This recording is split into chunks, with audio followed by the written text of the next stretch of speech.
Jack was eventually able to go to the bathroom, not a moment too soon. After having carefully moved the others without waking them, he was finally alone with his thoughts as he sat on the throne. Well, last night had certainly been eventful. Scratch that, the whole of the last day had been eventful.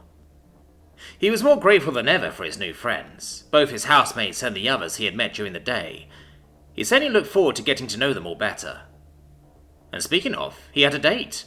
Well, sort of. Kinda? Maybe. Ish. He had planned on exploring the various districts of their town, while everyone else did their own thing anyway. Therefore, he was glad Sephi was happy with the idea of accompanying him, even though the arrangement of the date wasn't on her own terms.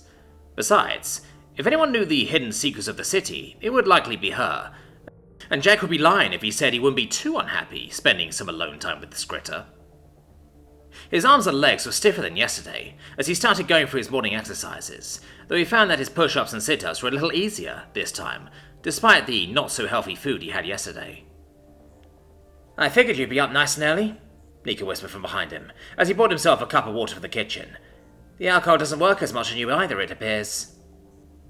"Yeah," Jack grinned. "It was nice and sweet, but we've got stronger stuff back on Earth. I wasn't legally allowed to try it, but I snuck a beer or cider to my room once or twice. My brother once gave me a dram of whiskey, but my mum found out."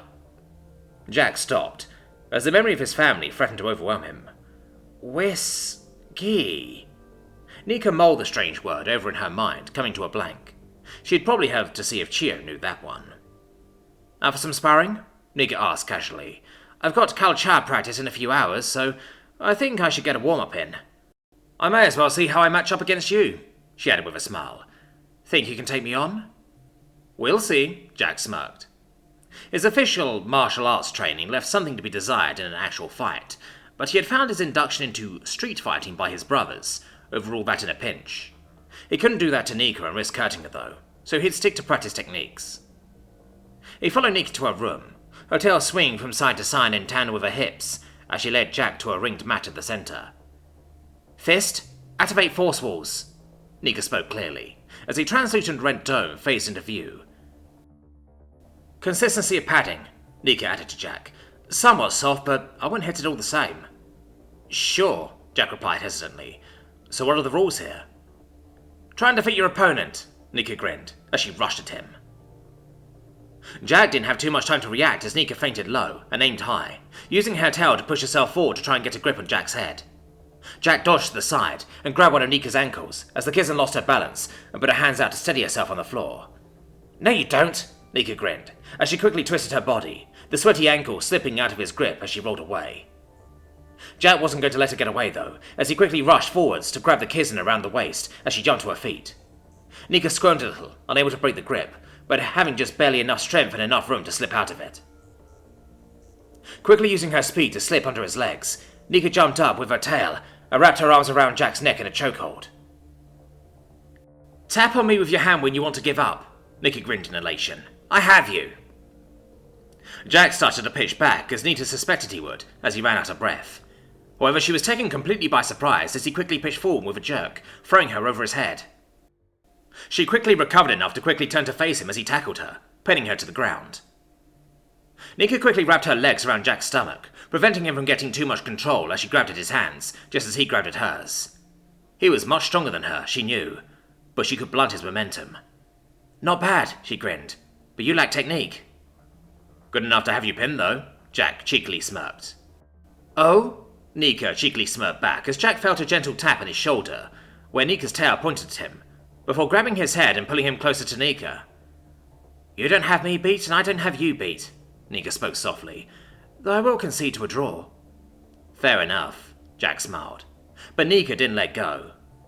"Hey," the kitten whispered, "our faces are rather close together, don't you think?"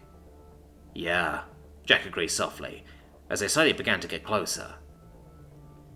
A sudden click came from somewhere to the side, taking them out of their moment.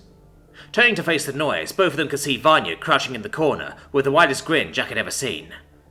And she had a camera. Both of them broke the hold at the same time as Nika yelled, "Vanya, I'm smashing that fucking thing!" in an angry war cry, disabling the force walls and rushing to get her shotgun. "Oh, hi! Morning, Jack!" Vanya grinned, as she quickly made it to the door. Maybe I could go around with your neck...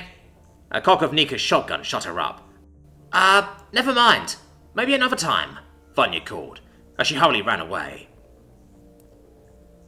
She better not post anything on my face, Nika growled, as she slowed her approach to the door. Are you okay? Jack asked Nika smoothly. Maybe we could... No, it's fine, Nika sighed. Let's hit the showers. If they didn't wake everyone up, I don't know what will. Besides, I have to ready up for practice. And you have a date, she winked. Yeah, Jack sighed, and headed off to his bathroom. So, shall we go? Sephi asked Jack, as the scritter excitedly vaulted the sofa to sit next to him.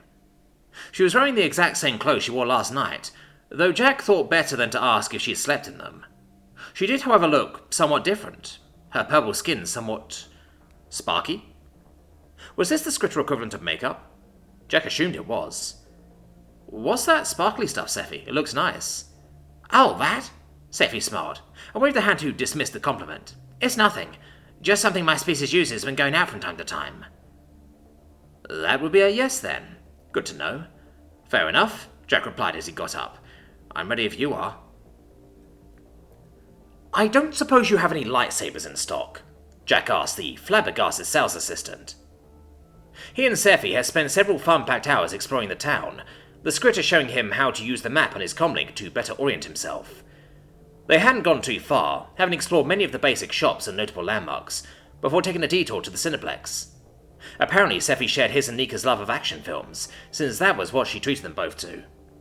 It was a little short, and the plot left something to be desired, but it was the experience that really stood out to Jack, as the theatre streamed hot air and sprinkled a little rain to help set the scenes, among other things. He really wished he had brought a coat at least.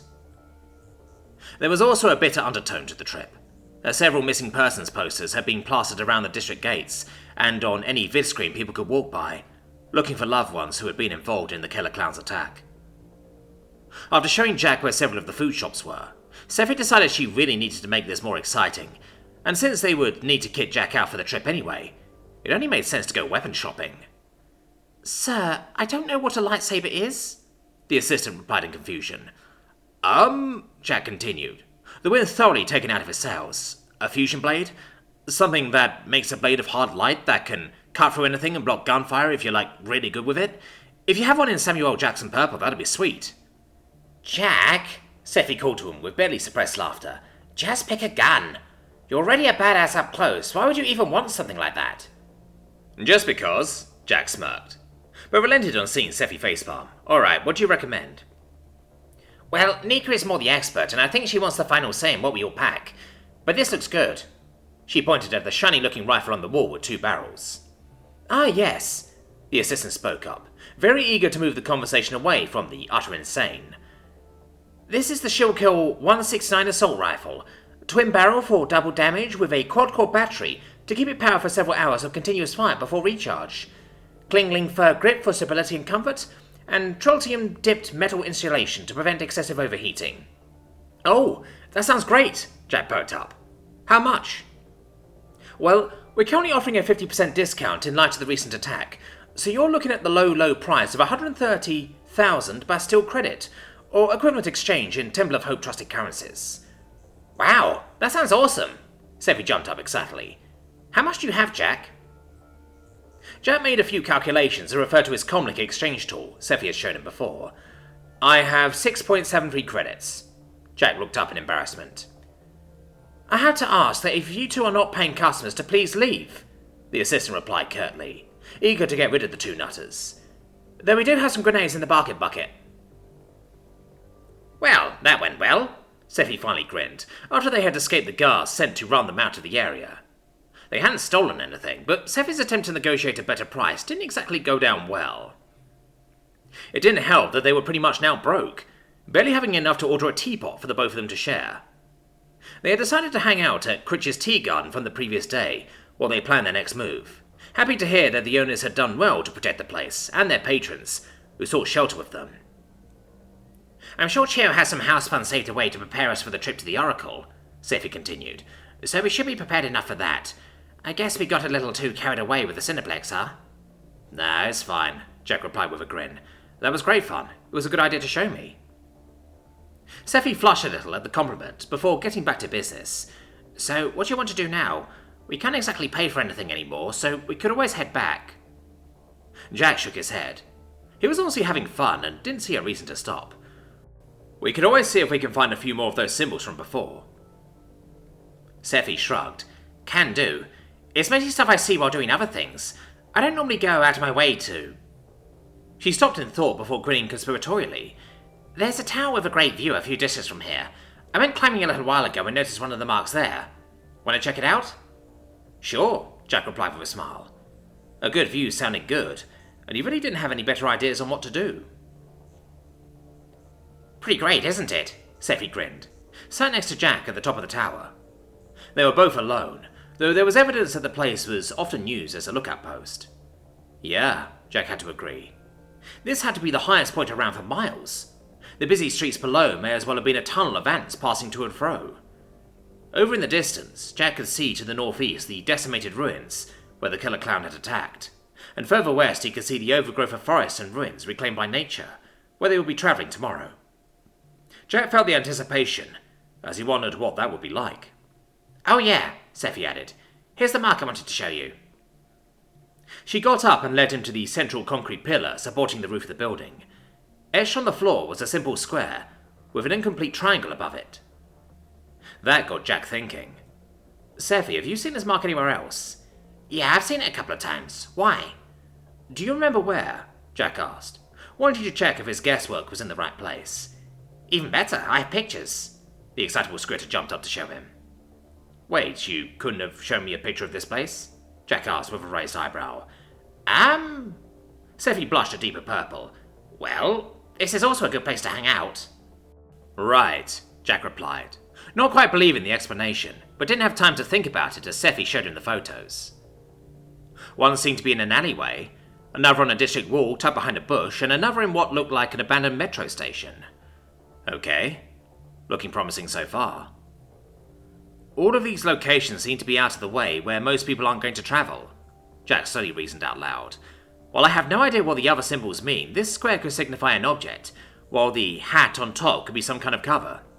Have a look around. This might be a dead drop of some kind.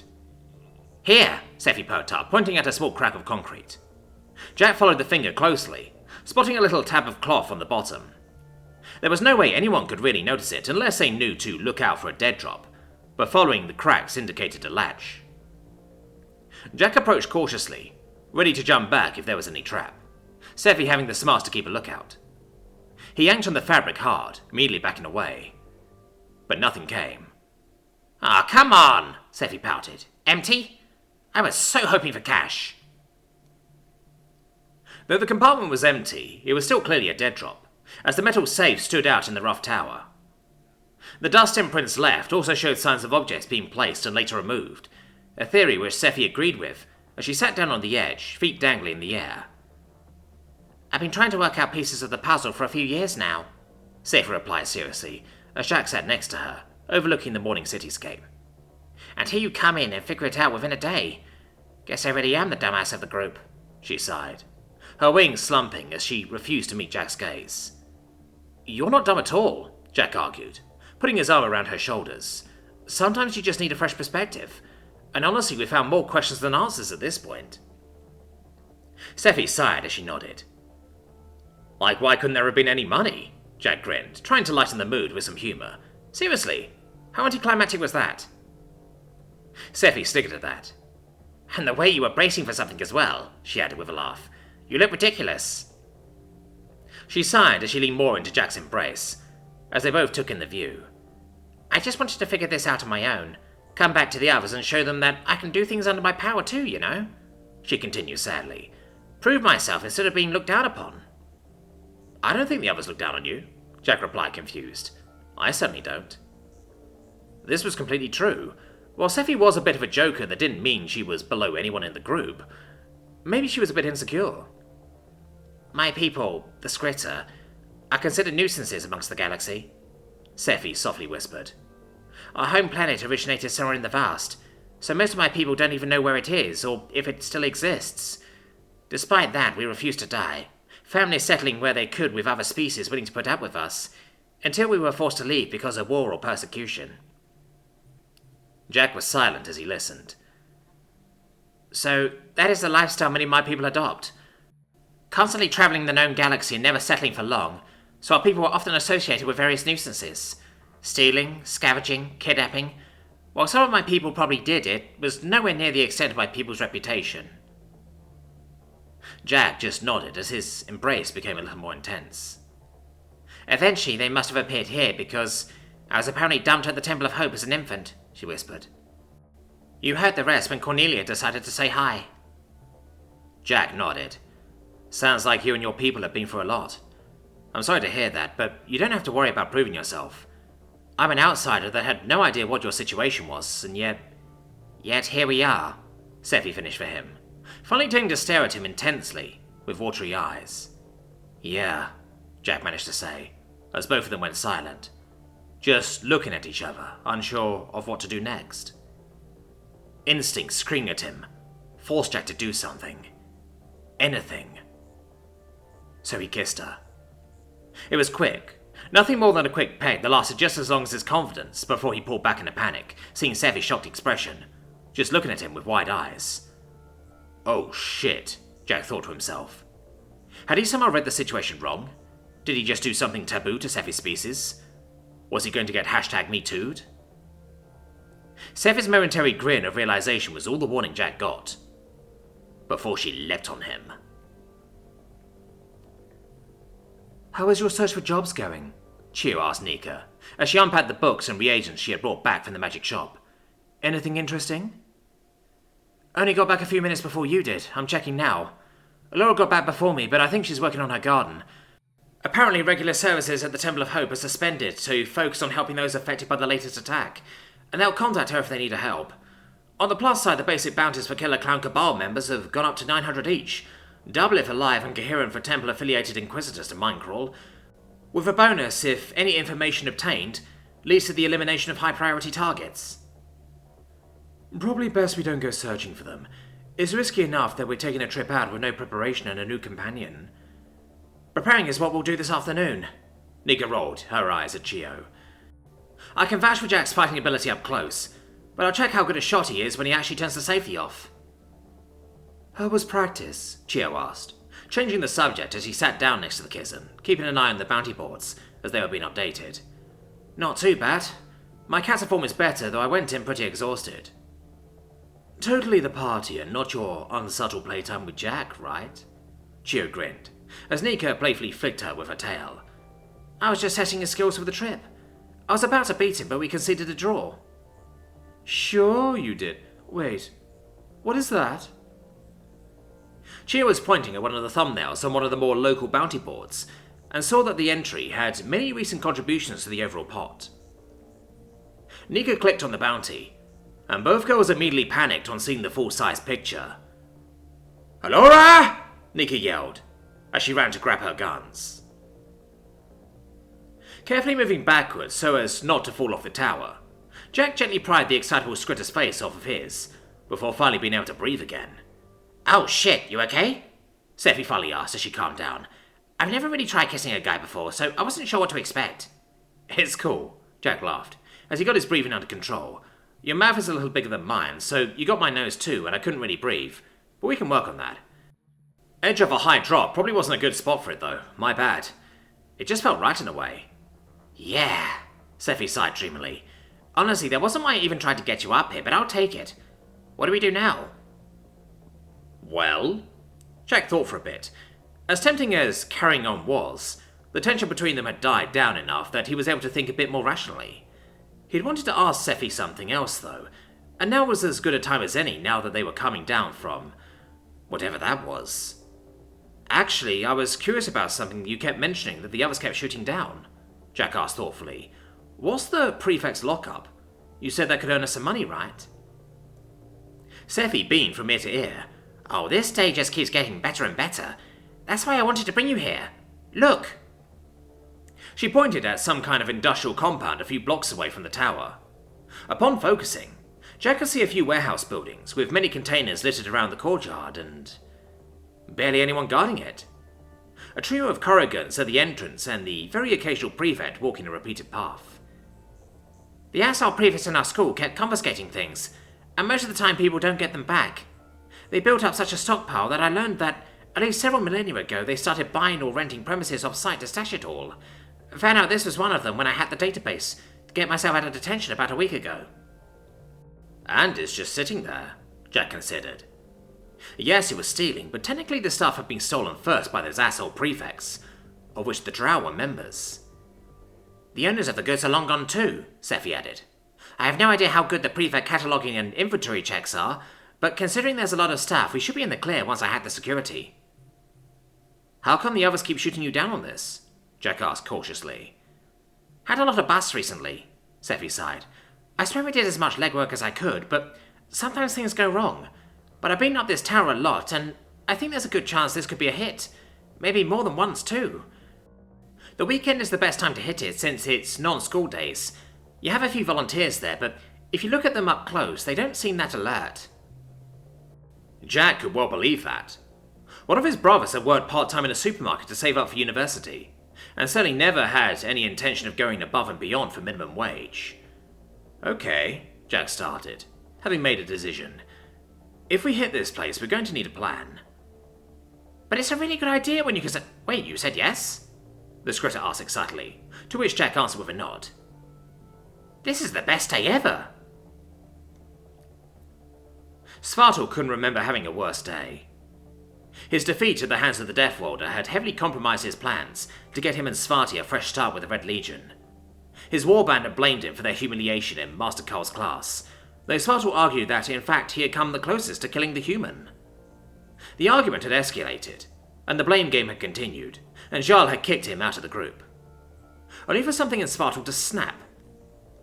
He defiantly blamed Jarl and the others. Jarl, he pointed out, had fallen in a single strike, accomplishing nothing except failure. Another had fallen moments later to a follow-up strike in surprise, whereas the other had fallen to the Kizan, Nika. That enraged his former band. Jarl had even tried to attack him, but Svartal would no longer be cowed.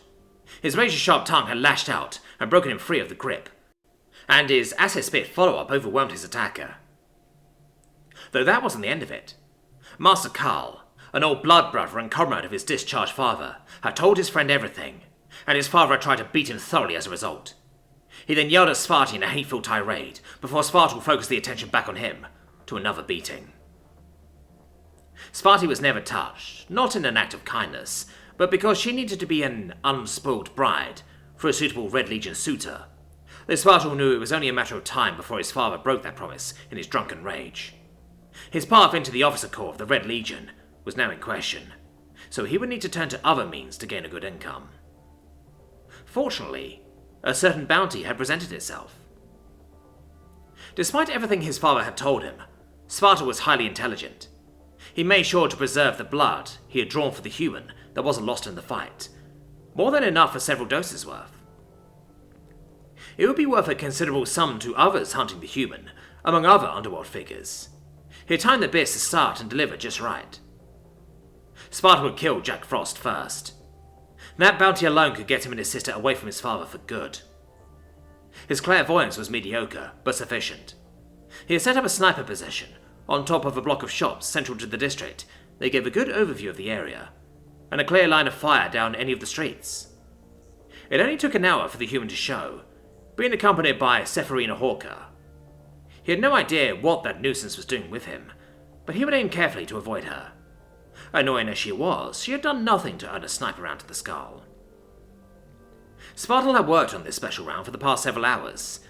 There was no way he would miss the shot, as he had cursed the overcharged concussive sonic round with another drop of Jack's blood, almost guaranteeing a magically guided hit. But Spartal knew he wouldn't miss. Everything was on the line. This was for him and his sister. Eyeing up the sights and steadying his breath, he squeezed the trigger. The plan was solid, and they were ready. Sephi clearly had a good head for these things, but Jack had to make several amendments and suggestions that they could both agree with. They turned into a main street and lost themselves in the busy crowd, keeping their nerves steady as they got closer and closer to their mark. Jack was suddenly snapped out of his thoughts when he felt his hair suddenly puff and mess up out of nowhere. Mildly annoyed, he flattened his hair back down, and briefly thought about what that was. Must have been the wind.